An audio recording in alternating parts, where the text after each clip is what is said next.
Hello, everyone. Welcome to another Wolfram Language Design Review, part of the 14.3 series. We are looking at mathematical computation functionality. So I think we've gone over the non-commutative algebra side of things, had we not? Yes, Have we finished that, or do we absolutely. You start? said last time it's just done. Yes, and you had a few minor updates which Adam has made, things like renaming some of the special algebras, like using dot instead of matrix or Yep. whatever. So all those are done. We've gone through them before the meeting, so you can safely go on, I think, to matrix algebra. Okay. Why is that pink?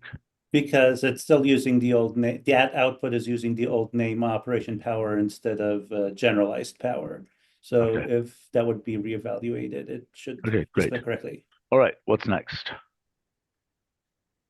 So then we have a section of matrix algebra. This is We basically talked about range space last time. we did, and we talked about projection, I think. Maybe we didn't talk so much about the other I things. think we didn't talk about projection, actually. I think maybe we just said it and then We didn't look at the page, but we did did. mention, we did discuss what it was. Oh, yeah, right. Go into subspace. Yes, I remember this. That sounds highly sensible. Okay. So then, so just to describe what the point is of these other ones, the Frobenius decomposition is an alternative to Jordan decomposition. So that's something that we always talked about last time, did we not? That the whole we did. decomposition story is a bit messy. A little bit, but not really. I mean, we have some more things to go over and fix. We have a few more things to do in future releases, both to add and to fix. Let me understand something. Okay, I think we started talking about this last time. Something like LU decomposition. Okay. Yeah. So that's the worst one because there was a design mistake made 35 years ago. Okay. Right. It returns the combined upper lower matrix instead of the upper and lower separately. With zeros in them. Right. Well, at least can we have it doesn't. Okay. It returns a packed, it packs the No, upper. I know. Yes. Rather, yes. What Stephen meant is rather than returning two matrices with a bunch of zeros, it's returning a single packed matrix. Yes. And it should really return structured matrices. Because then what is all this stuff here? What's the 1, 2, 3, 0? That's a permutation. Yeah. That's other things. We have nothing to say about this one today. No, I understand. If you want to talk about it, we can talk about it, but no, I understand. Okay, but you're basically saying these are matrix what is eigenvalue decomposition? That is That is the one that doesn't need some discussion. So if I may say, we have Jordan decomposition, which works essentially for any matrix, diagonalizable or not. At least when I taught the linear algebra course, it struck me as odd that someone who's doing a first course in matrix computation should have to know Jordan decomposition, which can be arbitrarily complicated with all the blocks and everything. So what people need is a clear-cut function that does exactly what's required in the case of a diagonalizable matrix, namely returns the diagonal eigenvalue matrix and the columns of vectors, eigenvectors as in the other matrix. So that's what this does. It's of all the things this might require some discussion. But I understand. So is it returning the same thing as eigensystem, or is it like the transpose? No, that's the whole point. Well, the point is that you would need, of course, your eigenvalues are clear. What we're doing is to make sure that you're promoting it to the matrix. You're doing the diagonal matrix of the eigenvalues. Okay. Yes. Sorry, Stephen is saying something. But all I'm saying is that so we return the diagonal matrix with the eigenvalues in it, and you also return another matrix whose columns are the eigenvectors in exactly the same. Why are you saying M equals whatever? What the hell is this doing? Well, the first example is very simple. Oops. I mean, you might want to take a symmetric matrix if you really want to be sure about what's happening over here, and because then you have a guarantee about, But he's saying M there because in the last input they verify. I saw it. He needs to use it, right? But then why don't you set M? I don't know. Whatever. I hate these things where you're setting. Yeah, I've taken care of the first example. Okay, so this one. Can you bump the magnification on that window? Yeah. Right. So it's making two matrices.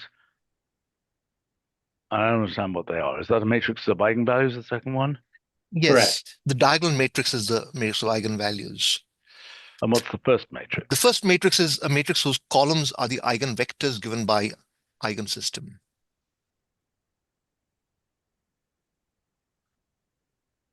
Right, so it's essentially the transpose of the transpose. output. Yeah, exactly. But that's exactly the way people are taught to build these things in a first course. Now, I put in a lot of effort when I did this to make this work without having eigenvalues. So it's just. Okay, let me just understand again. What is so? Why is this packaging here right? I understand that the diagonalized version is the eigenvalues, but this part, and I don't know what happens when they're degenerate and so on. We're going to talk about that. But how do you use this part? Right. So the point is that, right, a matrix is diagonal if it's equal to UDU inverse, right? Yes. And so this is giving you or I guess I was assuming a normal matrix because I said U, but right, right. It's giving you that decomposition. Right. So it's giving you the thing. It's not giving you the inverse. It's giving you essentially this is a similarity transform. Yes. Where this is, this is the thing. I don't know whether this is inverse of T in the way you're setting it up or whether this is T here. But let's explain on top exactly what we do and even the verification. So we try to do that to explain. You can do it both ways, right? So if you the matrix itself is sort of U, D, U transpose, if you like, or okay. But that means that you can do U inverse dot matrix dot U equals the diagonal matrix. Yes. And that was what you were looking at. I see. Whereas this is to reconstruct the original matrix. So if I go this, if I take this thing and I say this dot this dot inverse of this,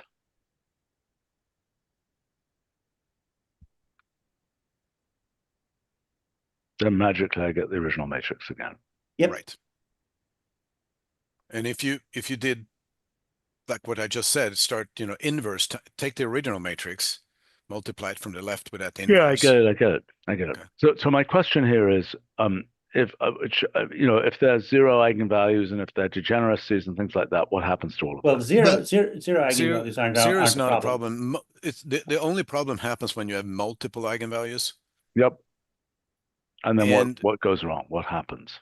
It can be the case that you have an invariant subspace, like that would be one of those Jordan block or one of these companion blocks, where there's only one eigenvector for that block. Let's say that it's a 3x3 block. You have one eigenvector, and the other ones are just cyclic. They stay in that subspace, but there's not an eigenvector. Right. So what happens in that case? Can you show me an example? Then you go to Jordan decomposition.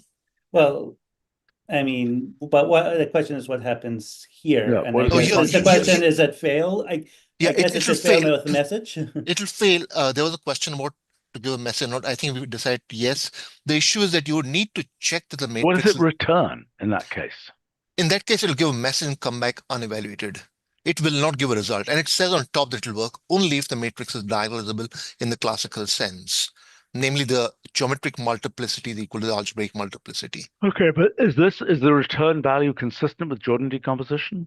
Yes. In fact, Jordan will also do most of this, but like I said, this is more like a guarantee that you're in the diagonalizable case, so you don't get those blocks coming back without you knowing it, So I'm confused because this is not the same as this. Well, I mean, it's just ordered them differently. It's still correct. Yeah. Is it equivalent or not? Oh, they'll be equivalent. Yes. Oh, yes, definitely.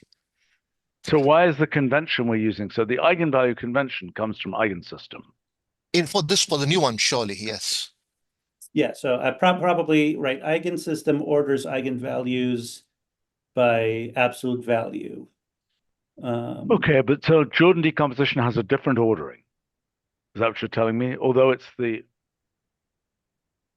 Although it is the same. I mean, if I do the same computation that I was doing up above there, It'll still work. Yeah. Right? You have an infinite number of bases to choose yeah, from, I right? understand. I'm just wondering what should happen. You need to put, I know. okay. Just don't minimize my copy paste. Okay.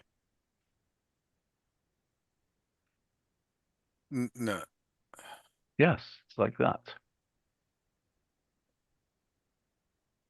Dandy. right. Let me actually copy this into the notebook that we were using.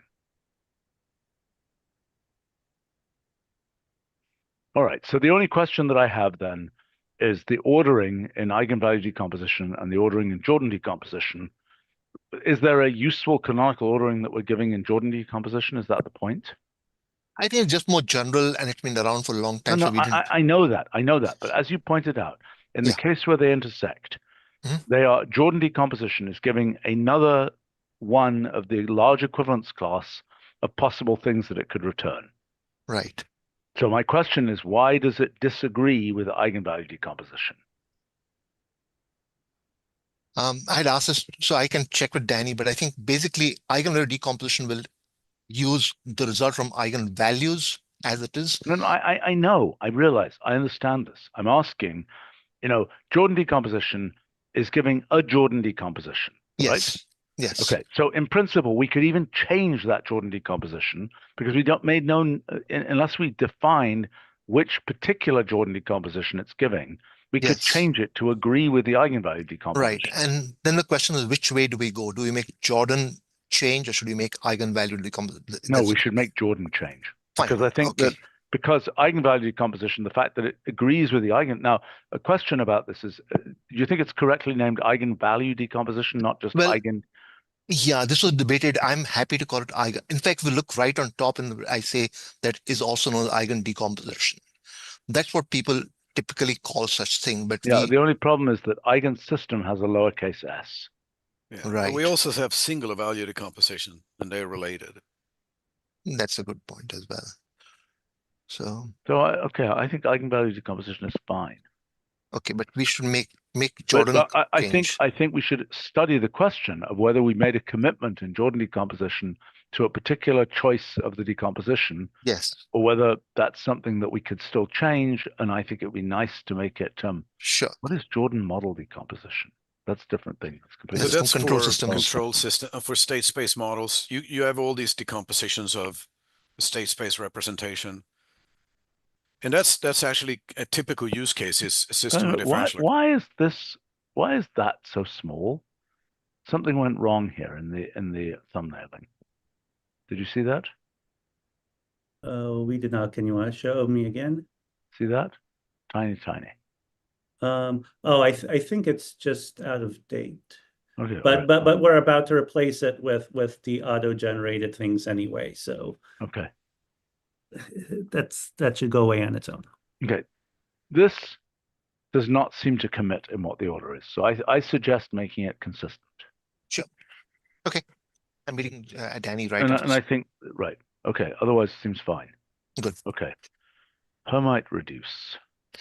So that's related to Hermite normal form? Or Yeah, what? so exactly. So Roger can say, so it actually came as a user suggestion that we have Hermite decomposition first of all. Go ahead. Sorry, Roger, why don't you go ahead? I think Yeah. So the decomposition is, the original matrix equals a unimodular matrix dot a triangular matrix. Okay. But that unimodular matrix, it's invertible. In fact, it's invertible as an integer matrix because the determinant is 1 or -1. But many people only want that triangular matrix because something they can solve. Because you just multiplied it by a non-singular matrix on the left. So we had some people suggest that they work on quantum compute for some reason, and they worked on huge ones of these. Yeah. And that was I get it. By the way, in these examples, I really think it's better to use the functional form, not the @ sign. Okay, sure. Okay. Yeah. I think the @ sign just has an additional level of obscurity. Sure. I think it should be / because it's an afterthought. That's fine as well. That's absolutely fine. Yeah, that's fine. Okay. I mean, this seems fine. So that's the general thing for all these reduced. There's 4 of these reduced functions that just give that. It's kind of like row reduce. It's very similar to. Well, I don't know what polynomial Hermite decomposition is. The It polynomial has and log, sorry. univariate polynomial matrices. And why isn't that just something that Hermite decomposition does when it's given a polynomial matrix? Well, you would Because we have the same distinction between integer functions and polynomial functions. You need to give a variable and stuff. Because that can be other variables or parameters.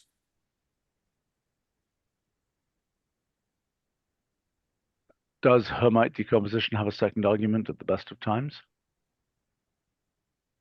No. I mean, but then why are we not just giving the variable if it needs a variable? Well, why don't we do that for the rest of the polynomial and integer functions too? Yeah, they're very different, I think. And the user base, honestly, it'll really confuse everything if we have the Okay, same. all right, okay.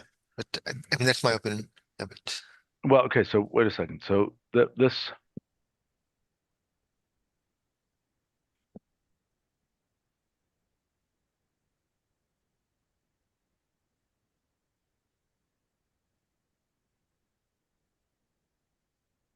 please don't use capital letters here. It's quite unnecessary. At some point, I'm not going to take that argument today, but at some point we want to change them all to capital letters for matrices. But we need to do something with our typesetting before we do that. Yes, we do. We need to solve that problem. I know we need to solve that problem. So not until we do that. I don't understand. This one here is looking for a variable, whereas this one here, if I did Hermite decomposition, can I give it symbolically the Hermite decomposition here? no, that will only work for integer input. I mean, on the right-hand side, right? When you have got pure Hermite, then it will require. Okay, well, I guess I don't object to this. I don't really understand it very well. By the way, the typesetting of this is obviously wrong, but yes, that's not right. We have to fix that, but yeah, it's wrong. Okay. I mean, I don't have a strong opinion because I don't really know.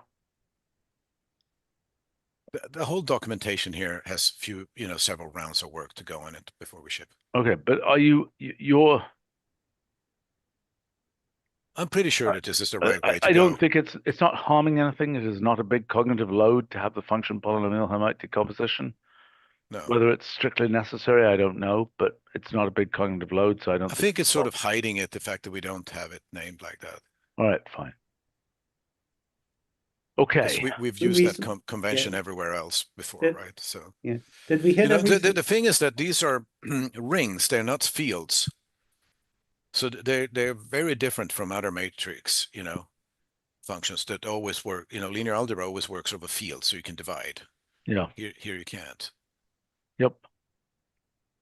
All right, onward. Are we ready to go on? Yep, go on. Norm. Right. Don't So you this really have that? This is the typesetting. So no, I realize that. Right. So I don't know why the examples I provided aren't there, but yes, if you do norm of Fay, you do that. If you do comma Frobenius, you'll get. What is that puppy? So is that the norm? Is that something like that? What is that? What is that thing? It's a template box using. Okay, but I mean, how do I type it in? You can't. We could create an input alias for it, but left norm, right norm? No. There aren't such characters. It would have to be an input alias that created that template box. We could do this too, if we so choose.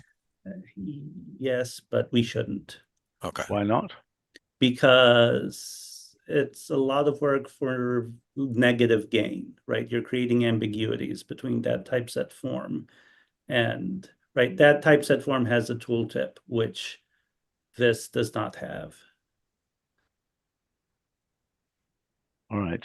Or I can create an input alias, so you can do escape, norm escape, and it will create the, that seems useful. Yeah.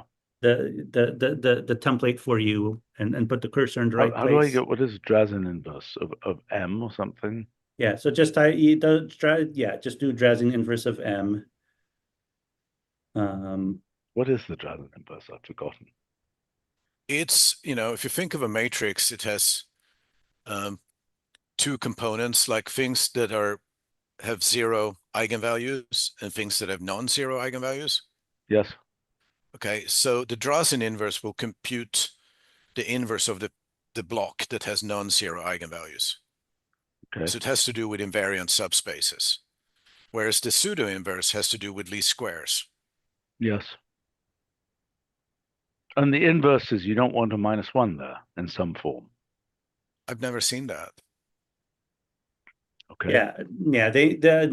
We've never seen the inverse for, and not, plus that would be, potentially confusable with inverse. All right. That seems fine. Well, Stephen, before you go on, like I said, I don't know why the examples I created aren't in the notebook, but yes, you can. The other thing with norm is if you do norm of A comma Frobenius, and it's just the string, yep, Frobenius. Why isn't that auto-completing?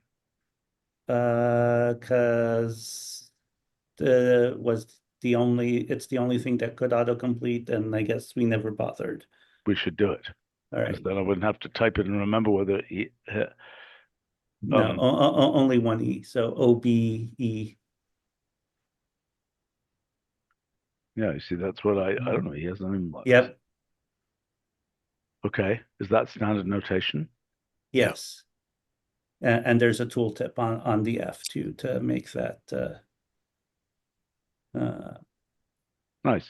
We should make Right. the autocomplete work there.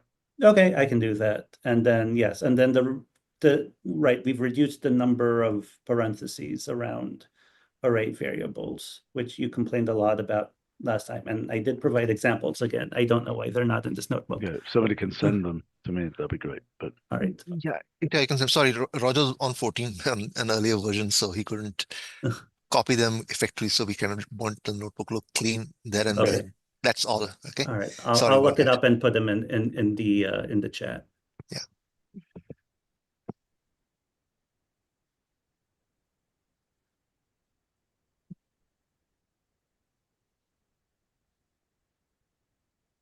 I mean,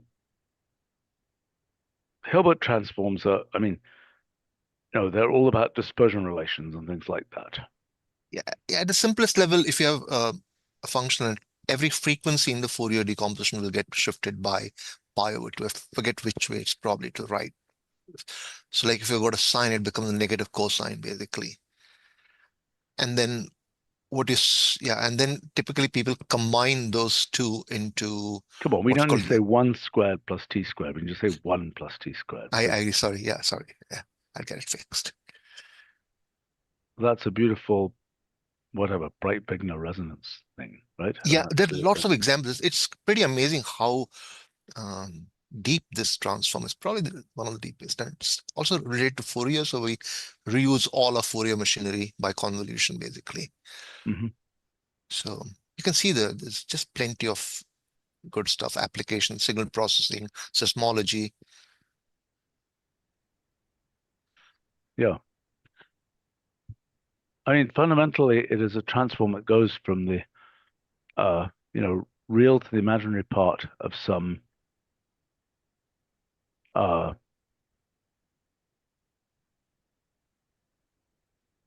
of something. And I guess, I mean, that's the big. Now, I don't remember the whole I epsilon that's used for the causal version of the Hilbert transform in particle physics and so on. Wow. Does that show up here? No, I think that's a symmetry. Probably we can avoid that. Plus, we can use the Fourier transform, which is kind of non-singular. It hides some principal value inside it, but no, we don't need that over here. But I know what you're talking about. That you and like more like a contour integration kind of Yes. thing too. Yes. Yeah, you want double kind of. I think it appears somewhere in, underneath the surface, but we don't use it explicitly. So you might have two symmetrical poles, and then you've got a semicircle that goes above and a semicircle that goes below, and then they wrap around. I Right. think. You've got to explain. Come on, think the way it shows up in optics, particle physics, all those kinds of things. You've got to explain it's real and imaginary parts of signals and things Sure. before you get into all this stuff here, which I don't think is really. I think that's a messy business. Yeah. Sure. I'm glad we have this. Do we have melon transforms? Yes, this was the last transform on my list from 2016. Hilbert. So we have Melon, we have Redon, we have Hunkel, almost everything that Okay. anyone would want. Yeah, this is the last one basically for now. Okay, good.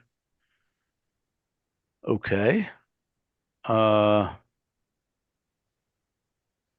The next one goes, yeah, so well, this is just examples. So we have a standard table that we show. These are not going in this more or less because we need some more training for the network to actually put this in, but it should be dramatic when we finally get there. well, it should be intellectually dramatic. Whether it's dramatic for actual ODEs people try to solve, it's not so Well, clear. it kind of complements what we have. We're already pretty good, but compared with other things, I think this might have some benefit for DSolve. For integrate, I think we are probably better than every single AI out there. We tried.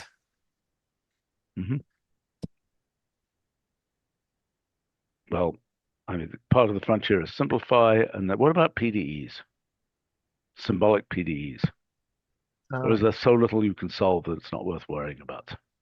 We haven't tried for symbolic PDEs. You mean you're saying by neural networks, or you think just Yes. generally? I know there's another kind of effort which is going on to do like more like a Wolfram Alpha kind of thing, but I've given it some thought, but you really need a good class in which you have a kind of forward generating mechanism for doing maybe like plane wave or something of that sort. I'll make a note over here that it'd be very nice if that worked, but I'm not sure right now. Okay. Okay. I think we talked about this before, these normal functions. Yes. This solution of the inhomogeneous Bessel equation. Yep. And modified. So you got two choices. So you got Lomel S1, S2, and then T1, T2. Do they show up are there sort of naturally occurring simple integrals where they show up or not? Yes. So in fact, there are integrals, let's say in Grashenrik, which actually let us do this where we don't have them right now, but where you need the Lomel as an input. So if it were to do the Bessel equivalent, it would be horribly messy. But there are integrals from from Watson basically, which have them.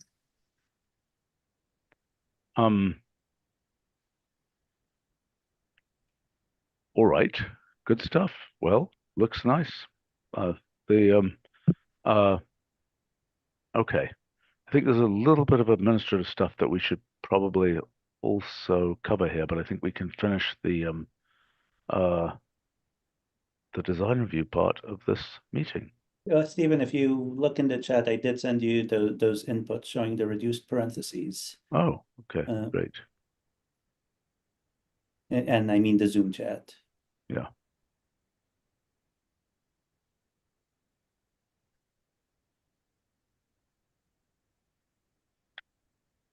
Right, so that used to have parentheses because of the transpose. Great. That's very nice. Yep. Yeah.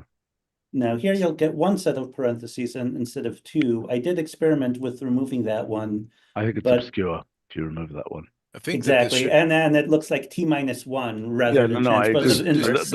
These ones look this reasonable. is normally, I mean, I think this should actually be minus T.